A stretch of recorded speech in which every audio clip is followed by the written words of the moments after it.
Hello and welcome to Lace on Race. I'm Lace Watkins, Executive Director of the Lace on Race Center for Racial Equity. You will find us on all platforms here on Facebook at our Facebook page, which we call the Takeout Window, as well as the Lace on Race Cafe, which is laceonrace.com. There you'll find our activity feed, our various groups, and also a lot of other things. You'll also find new information as well as some what we call oldies but goodies. Our guidelines videos and essays, who we are, why we do what we do, the way that we do it. I'm going to tell you up front, we're a little bit different. We want not just your eyeballs, but we also want your heart and your gut. We believe strongly that an outward praxis is only as good as the inward work that we do. We feel that that's been missing from the conversation in racial justice for the last 65 years, and we are here to remedy that.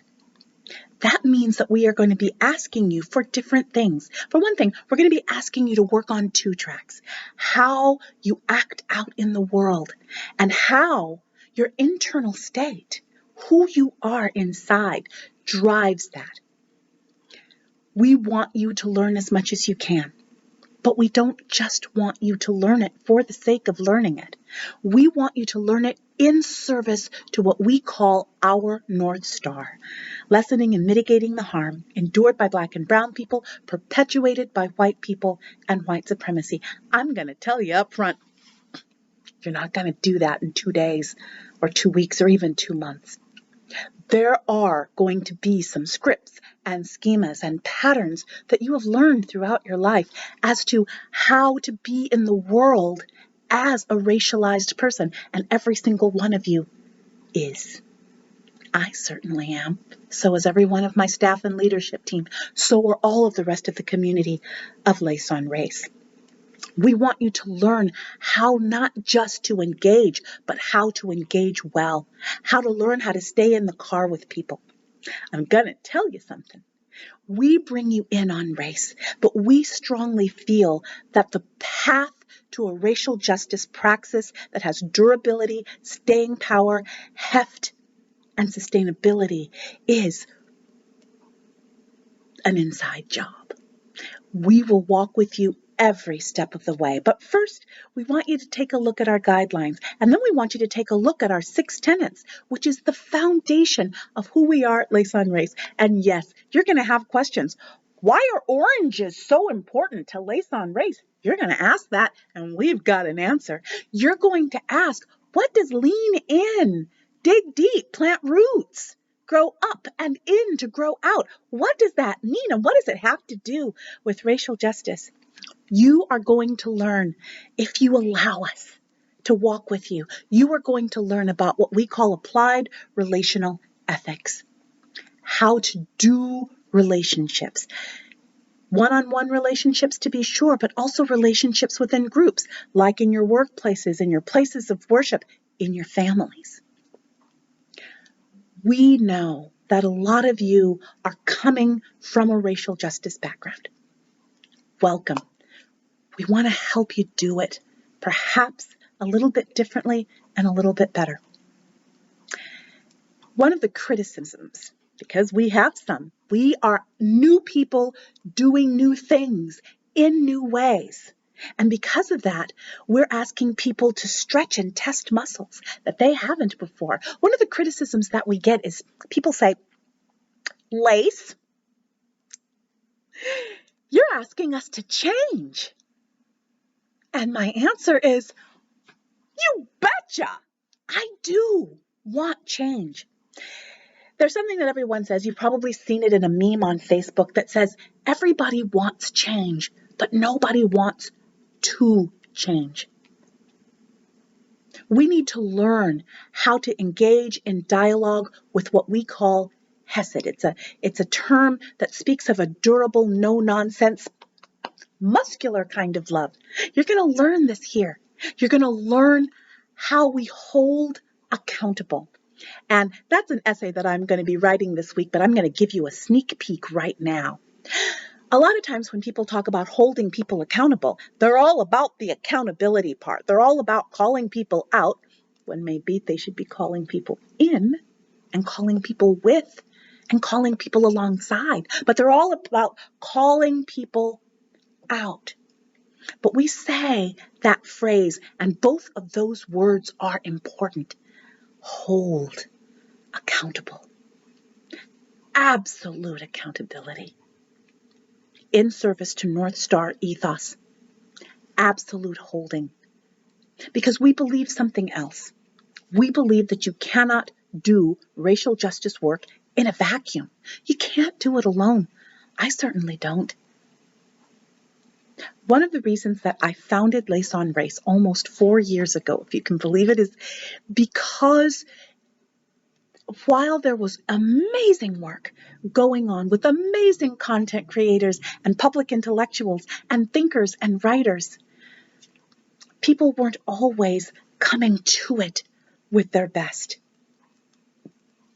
People were always willing to talk about something else, systems and institutions, and we will talk about all of those things. But they didn't want to necessarily look at themselves and how there might be a disconnect or dissonance, or as some people like to say, daylight, between the person that they say they want to be, a person fully invested, all in with racial justice, and the person they are now. And we talk about that. We talk about that gap. Well, it's fine when I'm talking about systems and institutions. It's fine when I'm talking about other people. But where people blow up, shut down, or run away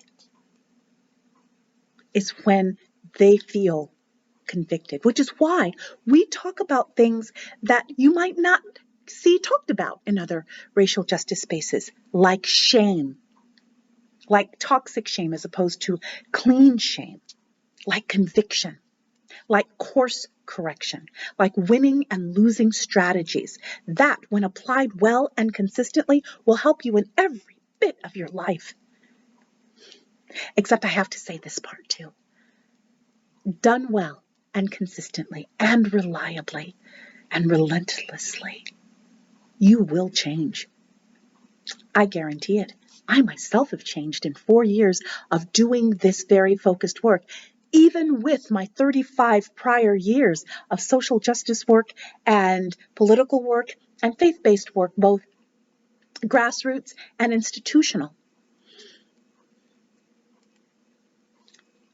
It's not enough. It's not enough. We want you to become holistically a person who not just thinks about racial justice or reads about racial justice or does racial justice sometimes, but it's compartmentalized. We are convinced enough of both our ethos and our method to say that we believe that racial justice isn't just something you do or isn't just something you say. It becomes done well, done well. It becomes who you are. One way that we have discerned that we need to be able to have the conversation about who you will be as you have racial justice conversations and as you take racial justice actions is with our guidelines. We love the guidelines. They're an entree into the community of Lace on Race, and we're going to be rerunning them. There are 20 of them. Wow! 20 of them, but all of them were curated with care. And there's an accompanying essay and a video. We want you to be able to get in here and get it in so that you can live it out. Even though we will give you novel approaches on anti-racism and racial justice practice, we also want to make it so that you can go into other spaces ready and equipped to have the hard conversations. We do this through a number of means. We do this by talking about winning strategies and losing strategies, and we do it as we engage and abide with each other. This is a testing ground. It is a rehearsal space. It is a lab. Here at the takeout window at the Lace on Race Cafe, all we are doing cannot be for its sake alone. I can teach you quite a lot about applied relational ethics, about anti-racism work, but if all it does is stay here and it doesn't filter down and become not just skin deep, but marrow deep, I have not done my job. I want you here for the long haul. I want to be able to look you eye to eye.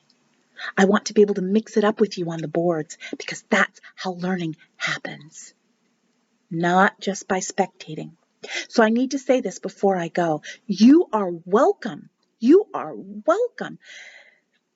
Grab a popcorn. Get a soda while you're lacing up your shoes to come down into the field with me. Racial justice work should have no spectators. And indeed, that's what the racial justice field has become. Racial justice also cannot be, and I'm using this word on purpose, cannot be a slave to the dictates and the parameters of white people. And it entirely has been for far too long. White people need to learn how to do racial justice work, not only on their terms, but for the benefit of those they say they stand for and with. And if you have listened to me for the last 11 minutes, I'm going to assume you are. So look at the guidelines videos, read the comments in the guidelines videos, comment yourself, respond to other people. If you have questions, ask me. I will answer. One of my staff will answer. One of my leadership team will answer. We want you. For you, sure, but also in service to our overarching North Star. And we also want you in other ways to ensure the viability and the health and the sustainability of Lace on Race. And we'll talk about that later. It's right there in the guidelines. But all of this to say, welcome. We are so glad that you are here. But it's not just enough to peek your head in the door. A life of racial justice practice, a life where you become that person, where you're not taking it on and off like a coat, requires humility, requires teachability, requires resilience, requires relentless reliability, and we will get you there, and we will not leave you alone. But you got to make the first choice, and you got to stay the course, what we call staying in the car. I cannot wait to meet each and every one of you. I can't wait to serve you the menu of the Lace on Race Cafe. Open 24/7. The orangeade is fresh. The orange muffins are hot. We're here for you. Buckle up.